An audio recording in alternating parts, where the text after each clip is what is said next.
எழில் சுடர் சீரியலில் இப்போ ராட்டகாசமான எபிசோட் வந்திருக்கு. செம்ம ஃபன்னாக இருந்துச்சுன்னே சொல்லலாம். விசி வந்து சரியாக போகிறதில்ல. நீங்கள் பார்க்குற எல்லாரும் லைக் பண்ணிட்டு பார்த்தீங்கன்னா எனக்கும் கொஞ்சம் பேச வந்து முட்டிகிட்டா இருக்கும். நம்ம மனோகரி வந்து குழந்தைங்கள வந்து சத்தம் போட்டு திட்டலான்னு அடிக்கலான்னு கை வாங்குறாங்க. அப்பன்னு பார்த்து கனகவேலி பாட்டி வந்து வந்துடுறாங்க. என்ன மனோகரி, குழந்தைங்க வந்து சேட்டை பண்ணுவாங்க, குறும்பு பண்ணுவாங்க தான். அதுக்குன்னு நீ இப்படி கையெல்லாம் தூக்கிட்டு அடிக்கலாம் கூடாதுன்னு சொல்லி அந்த இடத்துல பேசுகிறாங்க. நான் எதுவும் தப்பு பண்ணல. அவங்க தான் வந்து என்ன ரொம்ப வந்து பாடாப்படுத்துகிறாங்க. குழந்தைங்கன்னா அப்படி தான் பண்ணுவாங்க. அது கூட தெரியாமல் நீ எப்படி இவங்க கூட கடைசி வரைக்கும் ட்ராவல் பண்ணுவ? எனக்கு சுத்தமாக தெரியவே இல்லையே. பார்த்துக்க, இதே மாதிரி நான் சொல்லிகிட்டு இருக்க மாட்டேன். இது மட்டும் எழில் பார்த்துருந்தான்னு வச்சுக்கேன், என்ன ஆகும் தெரியுமா? இந்த கல்யாணம் நல்லபடியாக நடக்கணும்னு நாங்களாம் யோசிக்கிறோம். நீ குழந்தைங்களுக்கு ஏற்ற மாதிரி மாறு. ஆமாம், இப்போ உடனே சொல்லிடுவாங்கன்னு சொல்லி மனோகரி வந்து மனசில் வந்து நினச்சிட்டு இருக்காங்க. சுடர்கிட்ட பார்த்து கற்றுக்க அப்படின்னு சொல்லும்போது இதே மாதிரி தான் கனகவெளி பாட்டியும் வந்து சொல்லிட்டு போகிறாங்க. இதுதான் எனக்கே தெரியுமே. செல்வியும் மனோகரியும் வெளியில் வந்து வராங்க. என்ன செய்யறதுனே தெரில. இவங்க வேற என்ன மாட்டி விட்றதுனே பண்ணுறாங்க. வெறும் வந்து சாக்லேட் கவரை வச்சு நான் அசிங்கப்பட்டது தான் மிச்சம்.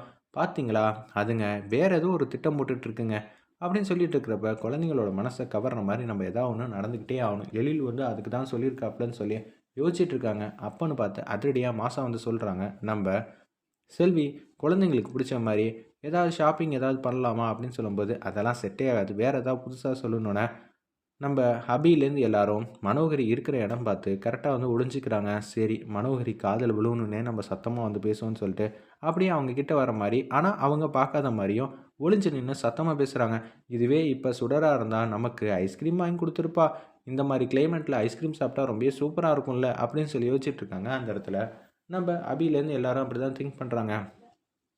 சரி, இன்னைக்கு நமக்கு வாட்சது அவ்வளோதான் சொல்லி ஹோம்ஒர்க் பண்ணுற மாதிரி நடிச்சுக்கிட்டு இருக்காங்க குட்டி பசங்கள்லாம். ஒரு பக்கம் மனோகரி இதெல்லாம் கேட்டு முடித்தோன்னே அவங்க என்ன ஃபீல் பண்ணுறாங்கன்னா, சரி நான் இப்பயே ஆர்டர் பண்ணுறேன்னு சொல்லி எல்லாருக்கும் வந்து பால் ஐஸ்கிரீம் வந்து ஆர்டர் பண்ணுறாங்க. 4 ஐஸ்கிரீம் வந்து ஆர்டர் பண்ணி செல்வி கீழே வந்து வந்துருச்சு, நான் பணமும் கட்டியாச்சு, நீ போய் பார்சல் வாங்கிட்டு வான்னு சொன்னோன்னே செல்வி வந்து குடுக்குன்னு போய் அந்த பார்சலை வந்து வாங்குறதுக்காக போகிறாங்க. பார்சலையும் வாங்கிட்டு வந்துடுறாங்க. இப்போ இன்னும் கொஞ்சம் நேரத்தில் மனோகரி வந்து ஆர்டர் பண்ணியிருப்பாங்களே, நீ வேறு பார்சலே வந்து வீட்டுக்கு வந்து ரிசீவ் பண்ணியிருப்பாங்க. எந்த பிரச்சனையும் இருக்காது. நீங்கள் என்ன பண்ணுறீங்கன்னா இப்போதைக்கு வந்து பர்ஃபார்மன்ஸை ஹெவியாக பண்ணணும். மனோகரிக்கு வந்து தேங்க்ஸுங்கிற மாதிரி சொல்லணும். அவங்களுக்கு நம்ம விரித்த வலையில் விழுந்துட்டோன்னு தெரியவே கூடாதுன்னு சொல்லி அபி வந்து சொன்னனால அப்படியே பண்ணிடலாம், தூள் கிளப்பிடலாம் அப்படின்னு சொல்லும்போது செல்வியும் மனோகரியும் வராங்க. அந்த இடத்துல இதை பார்த்தோன்னு வந்து சந்தோஷமாக வந்து வெல்கம் பண்ணுறாங்க. நம்ம குட்டீஸ்லாம், என்ன ஆண்டி புதுசாக எங்கள் பக்கம்லாம் வந்திருக்கீங்க, அதுவும் இந்த நேரத்தில் எங்களுக்கு ஹோம்ஒர்க் சொல்லி தர போகிறீங்களா? கையில் என்ன பார்சல் அப்படின்னு சொல்லும்போது, உங்களுக்காக தான் நான் ஐஸ்கிரீம் வந்து வாங்கியிருக்கேன். அப்படியே ஆண்டி, நாங்கள் தான் வந்து ஐஸ்கிரீம் வந்து வேணும்னு சொல்லுவோம் சுடர்கிட்ட, அவள் வந்து கேட்டால் தான் வாங்கி தருவா. ஆனால் நீங்கள் மட்டும்தான் ஆண்டி எங்கள் மனசை புரிஞ்சுக்கிட்டு சூப்பராக வந்து ஐஸ்கிரீம் வந்து வாங்கி கொடுத்துருக்கீங்க. மேடம், 200 வந்து காரியத்தை வந்து சாதிச்சிட்டிங்க பார்த்தீங்களா அப்படின்னு சொல்லி செல்வி வந்து மனசில் நினச்சிக்கிட்டே வந்து பேச்ச ஆரம்பிக்கிறாங்க. குட்டி பசங்களா, இனிமேட்டு சுடரை விட இவங்க ஒரு படி மேலே தான். ஏன் சொல்கிறேன்னா, சுடர் வந்து கேட்டால் தான் செய்வா. ஆனால் மனோகரி உங்களையே நினச்சிக்கிட்டு இருக்கறனால நீங்கள் மனசில் ஏதாவது ஒரு விஷயம் நினச்சா கூட அதையும் செய்வாங்கிற மாதிரி தான் யோசிச்சுட்டு இருக்காங்க. சரி, எதுவாக இருந்தாலும் பார்த்துக்கலாங்கிற மாதிரி தான் சொல்கிறாங்க. ஐஸ்கிரீம்லாம் சாப்பிட்டு முடிச்சிடுறாங்க. எழில் வராங்க. எழில்கிட்ட மட்டும் இந்த விஷயத்த சொல்லாதீங்கன்னு மனோ சொல்லிட்டு அங்கேருந்து போகிறாங்க. இந்த விஷயம்லாம் எழிலுக்கு தெரியணும் தான் இவங்க இந்த மாதிரி பெர்ஃபார்ம் பண்ணுறாங்க. அஞ்சலி, நீ தான் வந்து சூப்பராக வந்து நடிக்கணும் சரியா? நடிக்கிறது தானே, பிச்சு உதறிடுவோம் அப்படின்னு சொல்லும்போது எழில் வரப்போ கரெக்டாக வந்து இரும்புறாங்க.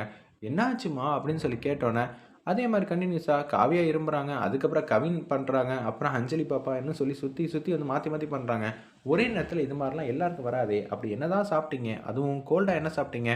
மனோகரி ஆன்ட்டி தான் வந்து ஐஸ்கிரீம் வாங்கி கொடுத்தாங்க. நாங்கள் வேணாம் வேணான்னு தான் சொன்னோம் டாடி. அவங்க தான் வந்து கம்பல் பண்ணாங்க. அதனால தான் சாப்பிட்டோம். மனோகரி இங்கே வான்னு சொல்லி எழில் வந்து கோபமாக வந்து பேசுகிறாங்க. அந்த நேரம்னு பார்த்து மனோகரி வந்து வராங்க. உனக்கு கொஞ்சமாவது அறிவு இருக்கா இல்லையா? எனக்கு டோட்டலாக ஒன்றுமே புரியல.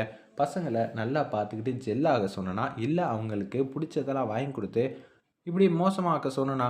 ஆமாம் டாடி, நாளைக்கு காலையில் எனக்கு டெஸ்ட்டெல்லாம் இருக்குது. இப்படியே போய் பார்த்தா நாளைக்கு ஸ்கூலுக்கு போவானா இல்லையான்னு தெரில, லீவு தான் போடணும்.